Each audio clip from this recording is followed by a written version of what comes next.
We live in a time where the number of guns available is just ridiculous. There's so many varieties of guns, and some of the greatest guns and the greatest innovations, we're living in that time right now. But there's been some guns over the history of the gun that are just the best. And no matter what else has been invented, no matter what other new technologies have come out, there are just some things that are just simply the best. That's obviously a very difficult thing to say about a gun because there's a lot of opinion in that as well. So coming up with the 20 best guns ever made has really been a terrible task to have. It's really difficult to come up with this 20 list. I do believe no matter who you are, if you know something about guns, as I go over the top 20 best guns ever made, you're going to agree with a lot of them. And there's probably some that you're going to end up saying, well, wait a second, what about the, and then just fill in that blank.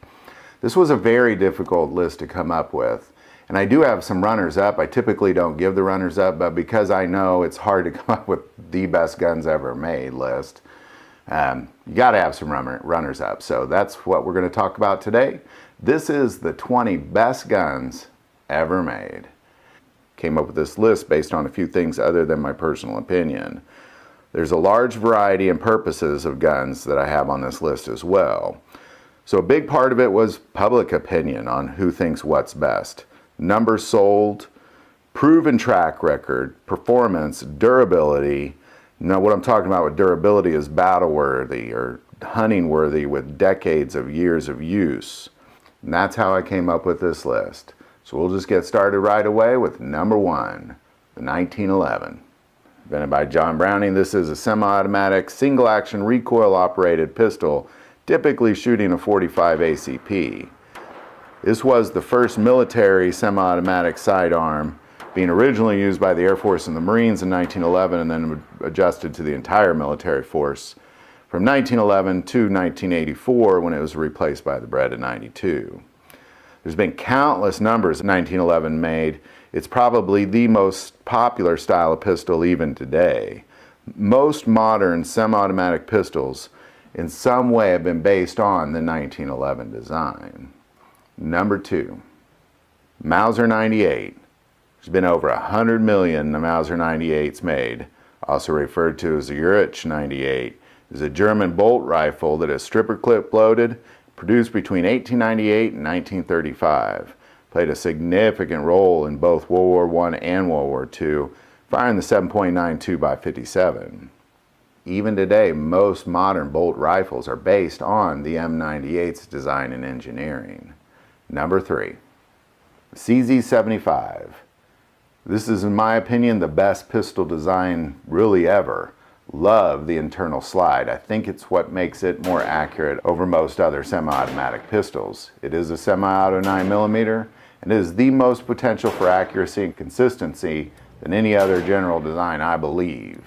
That internal design was originally based off of the Sig P210. However, the CZ75 took it to a whole new level with over 1 million produced and with several other manufacturers using this design, including Tangfolio and EAA. And there are so many variations of the CZ75 that there's about one for everybody. Number 4, Ruger 1022. This is a 10-round rotary magazine originally, but it also comes with 15 and 25-round magazines. It is a .22 LR semi-automatic rifle. Production began in 1964, and since then there's been over 5 million produced. It's very reliable, incredibly accurate. There's a large variety and endless modifications you can do to this rifle. There's very few Ruger 1022s alike after the owners have had it for a month or so. Number 5, the AK-47. This is a full auto and semi-automatic rifle firing the 7.62 by 39. Produced between 1945 and still being produced today by manufacturers all over the world. It passed the official military trials in 1945 with the Soviet Army and has had a role in almost every national conflict in the world since. Significantly used by Eastern Bloc nations and Eastern countries, between 1949 and present there's been over 75 million produced. Over 100 million if you include the rest of the Kalashnikov family, and it's still the choice rifle for many Americans today for sport shooting or self-defense. Number 6, Winchester Model 1894. This is a lever-action repeating rifle designed by John Browning in 1894. It's originally chambered in a 32-40 Winchester, a 38-55 Winchester, but it was the first rifle to use a 30 WCF, which later became known as the 30-30. It is quite possibly the most popular hunting rifle ever made. Number 7. Mossberg 500. This is a pump-action 12-gauge shotgun that is a series of shotguns to include the 590, all of which have the same basic receiver and action. Typically fires a 12-20 or 410 shotgun shell, but it is the shotgun of choice for many military and PD around the world, also for home defense. With almost 11 million produced, it happened to be the very first firearm I ever owned as well. Number 8. Ruger Blackhawk. This is a single-action revolver invented in 1953 as the single 6.22 LR. However, the Blackhawk came out in 1955 firing the .357, and then in 1956 it fired the .44 Magnum. At the time, it was the only available .44 Magnum outside the Smith & Wesson Model 29, and it took the world by storm with the popularity of Westerns. Many would argue it is the most accurate revolver ever made, most people choosing it for hunting with pistols. Number 9. The Beretta 92. Originally taking some engineering design from the M1923 and the Walther P38. This semi-automatic 9mm was invented in 1972 and produced between 1975 and present. It replaced the M1911 as the U.S. military sidearm in 1985, and then they called it the M9. It is sidearm for much of the world. Many military and PD even today continue to use the Beretta 92. Many firearm enthusiasts will argue it's the best sidearm out there. Number 10. Springfield 1903 is a bolt-action rifle firing the .30-06. It was a U.S. military rifle from 1903 to some degree present time, using it in many drill guards. It was used between 1903 and 1949 with over 3 million built. It played a big role in World War I, World War II, the Korean War, and even the Vietnam War. Number 11. Smith & Wesson Model 29. A 6-shot double-action, single-action, large end-frame revolver firing the .44 Magnum. Invented in 1955, it was largely due to the production of the Smith & Wesson .44 Magnum. It's famous for and over a lot of great revolvers because of its ability to be the first .44 Magnum double-action, single-action revolver ever made, and to some degree the most reliable ever made. And of course, Clint Eastwood made it wildly famous in his Dirty Harry movies. Number 12. The Marlin 336. It's a lever-action 30-30 repeating rifle produced in 1948 to present. However, the 336 evolved from the 1893 repeating rifle, which was changed slightly in 1936 as the Model 36. And then again in 1948, instead of calling it the Model 48, they just called it the 336. Being one of the first side ejector repeating rifles ever made, with its incredible accuracy and reliability, the 336 is a choice hunting rifle for many Americans. Number 13. The Glock 17. This semi-automatic 9mm double-stack sidearm was invented in 1982, and this was the very first Glock handgun ever made. They called it the 17 because it was the 17th patent owned by Gaston Glock. He had earlier patents being military knives and camera parts, being 1 through 16. It is a semi-automatic striker-fired polymer lower with a Glock safety trigger in 9mm, which made it incredibly innovative for its time. The Glock 17 gets it for its incredible proven battle duty CCW self-defense pistol, which works every time with incredible tactical advantage and accuracy. That's why the Glock 17 gets a spot. Number 14. The Browning High Power. This semi-automatic 9mm single-action 13-round handgun was designed by John Browning, but following his death it was completed by Diodati Suave in 1935. It continued production until 2017, when Browning just recently stopped it. Fabrique National and Belgium were the first producers of the Browning High Power. However, during World War II, when Germany overtook Belgium, they overtook the Browning High Power plant. Some spies were able to get in and smuggle the plans all the way to Canada, which then the Allies started to produce it in Canada. It was used and heavily produced by both sides. It's one of the very first handguns, if not still the only handgun, being produced by both sides of a major war. It's a heavy military and PD use worldwide, as well as being a double stack with 13 rounds, was absolutely unheard of during its time. Number 15, the AR-15. This is a semi-automatic rifle firing the 5.56 or the 223.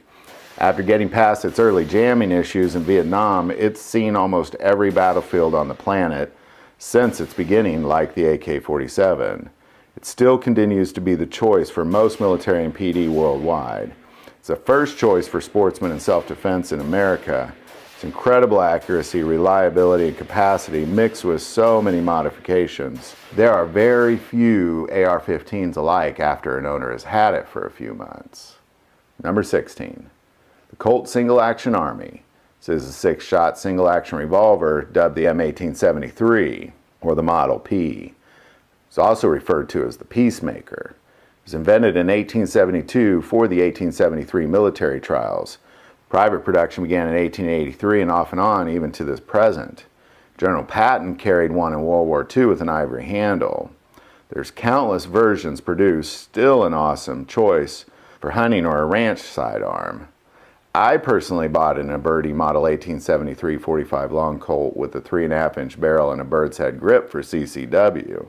It's kind of my CCW cannon. Haven't found a good CCW holster for it, but I'm still looking. In addition, this firearm has a rich American West history. Number 17, the Savage 110. This is a bolt-action repeating rifle chambered in ridiculous amounts of rounds and variations. It was designed in 1956 and continues production to the present. It is the oldest continuously produced rifle in the United States. Savage goal with this rifle was to be lightweight, affordable, extremely accurate from their forged barrels, the brilliant locking design of their bolts, and a Savage AccuTrigger. This is, in my opinion, one of the most accurate out-of-the-box rifles that there are. And in many cases, you can get it under $400, mixed with an incredible variety of stocks and barrels. Number 18. The Sig P226. This is a full-size semi-automatic high-capacity 9mm traditionally, but it also fires the 40 and the 357 Sig as well as the 22 LR. It was invented between 1980 and 1983, and it was designed to be the U.S. sidearm in the XM9 service trials, being beaten out by the Beretta 92 due to a lower price point. However, both the 92 and the Sig 226 did pass grueling trials.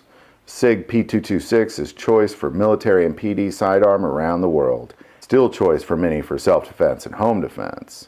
It's on this list for its extreme accuracy, reliability, and battle-proven worthiness. Number 19. The Remington 870 pump-action 12-gauge shotgun traditionally, but it also fires the 20-gauge and the 410. This is a shotgun of choice, and it is the shotgun for military and PD all over the world. Production began in 1950 to present, and it is over 11 million produced. It has a great variety of use and is the choice shotgun for hunting, military, police, as well as self-defense. And finally, number 20, the M1 Garand. This is a gas-operated rotating bolt, clip-fed semi-automatic firing the 30-06.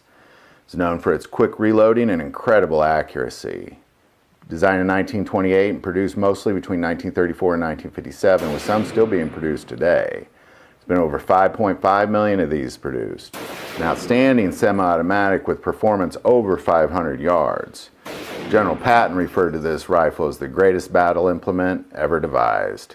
These are extremely expensive and hard to get because then President Barack Obama banned import of the M1 Garand, most of them coming from Korea, which we originally produced and sent over there. However, it's becoming more and more difficult just to get your hands on an M1 Garand. So there you go, there's my top 20 list of the best guns ever made. Now I did have some runners up because this was a very difficult list to make, and I know there's some that you're saying, hey wait, what about this one or that one? So I did have some runners up that I think are worth mentioning. We're going to start off with the Colt Python. Great revolver, some might argue the best ever made, but I didn't put it on this list, and I typically don't put it on the best list, primarily due to much of the Colt Python being handmade. It's known for its timing being off after heavily being used, and if I owned a Colt Python, I would definitely heavily use it. Also, the runners-up were Ruger #1. Love the Ruger #1, great gun, but I didn't put it on this list because it was the single shot. I also didn't put on the Mosin Nagant. I know the Mosin Nagant's still to this day a choice bolt-action rifle, but I didn't put it on it because it's just not as accurate as the other bolt-action rifles I have on this list. And then also the Model 70. The Winchester Model 70 is a great rifle. It's referred to as the rifleman's rifle. However, because it, as well as the Model 94, had some pretty inexpensive decades of production, making its quality run down quite a bit based on the year you buy, I didn't put the Model 70 on there. I did put the Model 94 on there because I felt like they both deserved to be on the list. I just put the 94 on there because I couldn't put them both on there. And the 94 is just a much, much more popular rifle. So there you go. There's my runners-up as well as my top 20 list of the best guns ever made. I know there's a lot of them I probably didn't mention because, again, a lot of this is somewhat of an opinion, but I did use a lot of other variables to make this list. So I'd be curious what you think. Put them in the comments below. If you like this video, click like and subscribe. You can also now find us on Facebook and Instagram and godfamilyandguns.org. But the most important part of this channel is we take prayer requests, so never hesitate to send that stuff in. Thank you for watching this episode of God, Family, and Guns. And as always, love God, love your family, and love guns.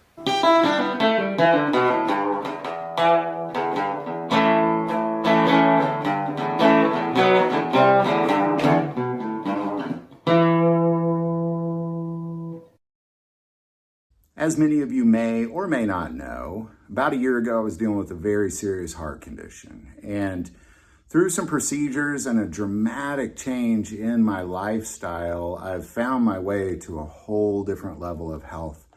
And one aspect of that, and it's something that I believe is extremely important to talk about because Americans are not talking about it. I've really never heard anybody talk about it, to be quite honest, is the health benefits from the super hot peppers like a Trinidad scorpion pepper, because that has been one aspect of what I have done over the last year. Is a friend of mine who lost 110 pounds in 7 months just drinking a drink that he made with Trinidad scorpion peppers.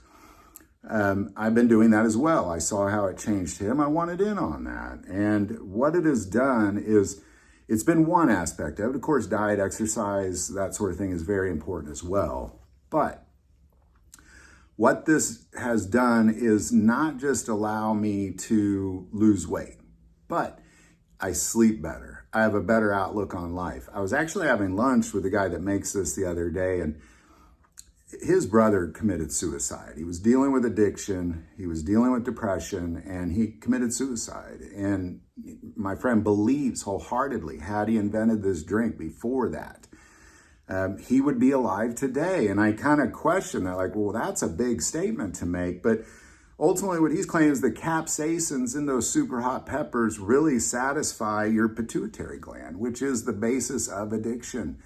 And if you watch Johnny Schofield on YouTube, check him out. But he's fought addiction, and now he's addicted to hot peppers instead because it satisfies that same desire. So I think it's important to talk about better outlook in life, sleep better, lose weight, fight addiction. The link's below. Check it out. Just drinking Trinidad scorpion peppers, and it is hot. I'll give you a little warning, but he's taken out the binding agents that, so when it's hot, it's only hot for like a minute or two. It doesn't burn for hours. So there you go, man. I couldn't put down Trinidad scorpion peppers. This is how I do it. That link is below.